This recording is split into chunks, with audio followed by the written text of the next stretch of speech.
തൃശൂരിൽ ATM കൊള്ള നടത്തിയ സംഘത്തിലെ 2 പേർ ഡൽഹിയിൽ നിന്ന് ചെന്നൈയിലെത്തിയത് വിമാനമാർഗം.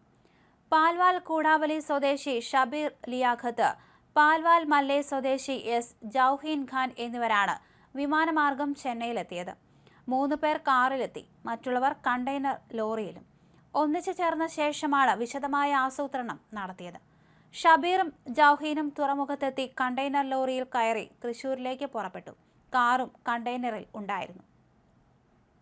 തൃശൂരിലെ ATM കവർച്ച സിനിമാ സ്റ്റൈലിൽ ആസൂത്രണം ചെയ്തതും നടപ്പിലാക്കിയതും മേവാത്തി ഗ്യാങ് തലവനായ മുഹമ്മദാണ്. ATM കവർച്ച കേസിൽ മഹാരാഷ്ട്ര പോലീസ് 2021 പിടികൂടിയ ഇയാൾ 2 മാസം മുൻപാണ് ജയിലിൽ നിന്നിറങ്ങിയത്. പിന്നാലെ തന്നെ അടുത്ത കവർച്ചയ്ക്ക് പദ്ധതി തയ്യാറാക്കി. സംഘാംഗങ്ങൾ ഇക്രയ്ക്ക് ഒപ്പം നിന്നു.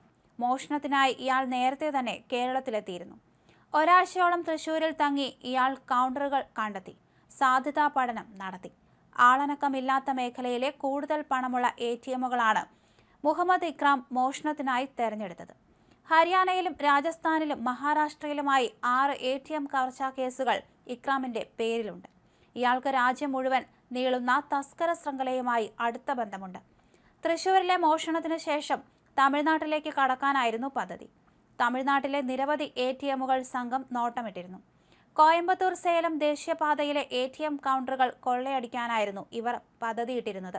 എന്നാൽ പോകുന്ന വഴികളിൽ പലയിടത്തും പോലീസിന്റെ സാന്നിധ്യം തിരിച്ചറിഞ്ഞതോടെ പദ്ധതി ഉപേക്ഷിച്ച് അമിത വേഗത്തിൽ പാഞ്ഞു.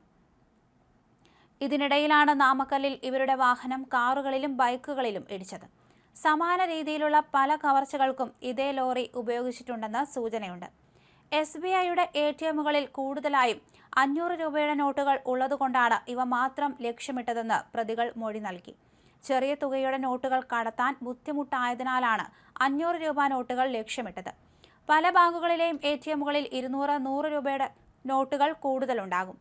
പ്രതികൾ നേരത്തെ നടത്തിയ കൊള്ളയുടെയും വിവരങ്ങൾ പുറത്തു വന്നു. കഴിഞ്ഞ മാസം 21-ന് കൃഷ്ണഗിരിയിൽ 23 ലക്ഷം, ഏപ്രിൽ 6-ന് കൃഷ്ണഗിരിയിൽ 10 ലക്ഷം, ജൂലൈ 6-ന് ഹൊസൂരിൽ 14.5 ലക്ഷം എന്നിവ കൊള്ളയടിച്ചത് ഇതേ സംഘമാണെന്ന് തമിഴ്നാട് പോലീസ് കരുതുന്നു. ATMകൾ കൊള്ളയടിച്ച ശേഷം കാർ കണ്ടെയ്നറിൽ കയറ്റി രക്ഷപ്പെടുന്നതാണ് സംഘത്തിന്റെ പതിവ് രീതി.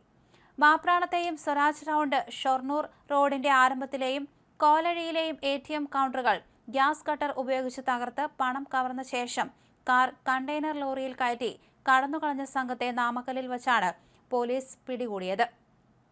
ഒരാൾ വെടിയേറ്റ് കൊല്ലപ്പെടുകയും 6 പേർ പിടിക്കപ്പെടുകയും ചെയ്തു. പ്രതികളെ റിമാൻഡ് ചെയ്തതായി നാമക്കൽ SP രാജേഷ് പറഞ്ഞു. കേരള പോലീസ് മജിസ്ട്രേറ്റ് കോടതിയിൽ നിന്ന് പ്രൊഡക്ഷൻ വാറന്റ് വാങ്ങി ഹാജരാക്കിയാലുടൻ പ്രതികളെ കസ്റ്റഡിയിൽ വിട്ടു നൽകും. എല്ലാവർക്കുമെതിരെ വധശ്രമത്തിനു കൂടി കേസെടുത്തു. ഇവർ സഞ്ചരിച്ച കണ്ടെയ്നർ ലോറിയിൽ നിന്ന് 67 ലക്ഷം രൂപ കണ്ടെടുത്തിട്ടുണ്ടെന്നും SP പറഞ്ഞു. പ്രതികളെ കസ്റ്റഡിയിൽ വാങ്ങാൻ തൃശൂരിൽ നിന്നുള്ള പോലീസ് സംഘം ക്യാമ്പ് ചെയ്യുന്നുണ്ട്. ഒഡീഷ, ആന്ധ്രാപ്രദേശ്, കർണാടക, തെലങ്കാന പോലീസ് സംഘങ്ങളും ചോദ്യം ചെയ്യലിനായി ക്യാമ്പ് ചെയ്യുന്നുണ്ട്.